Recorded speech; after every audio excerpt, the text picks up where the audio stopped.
One of the biggest mistakes I see novice players make is that they bluff in situations when it just couldn't possibly work. I mean, I can't tell you how many times I've heard this excuse from a guy who just got called. He says, well, I had to try. I mean, I couldn't win if I didn't bet. Well, to that I say, did you ever think that maybe you couldn't have won anyway?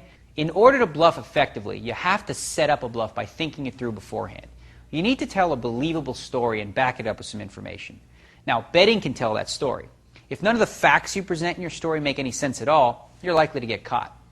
Here's an example of a spot where bluffing would be like throwing your bankroll out the window. Okay, you raise before the flop in a 5-10 limit hold'em game with 10 jack of hearts, and one player calls your bet. The flop comes king of hearts, 9 of hearts, and a 4, and you bet $5 with your flush and straight draw. Now your opponent raises you another 5, and you call. The turn card comes, a 7 of diamonds, and you check to your opponent who bets 10. You, of course, call the bet. Now, the river card comes, a deuce of clubs, or in poker terms, a big fat brick. Okay? This is not the time nor the place to attempt to bluff.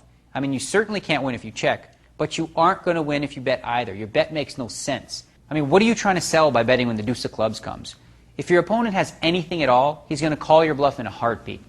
Since you played the hand so cautiously up until that point, it's just too late to try and represent a strong hand. The only story you've told with your betting action is that you don't have a very good hand. So, how do you set up a bluff? Now, the key thing you need to do is to set up the bluff earlier in the hand by playing the hand from the start in such a way your opponents might actually think you have a strong hand or are drawing to one. In the example hand, there would have been several ways to do that. 1, re-raise the bet on the flop. 2, check-raise the bet on the flop. 3, check-raise the bet on the turn. Had you done any of these things, taking control of the hand, your river bet when the deuce of clubs comes might look like it makes some sense. The great thing about poker is that there are so many variables and so many ways to play different situations. If you choose to play it cautiously, that's fine. Simply eliminate the desperate river bluff and you'd be eliminating a huge hole in your game.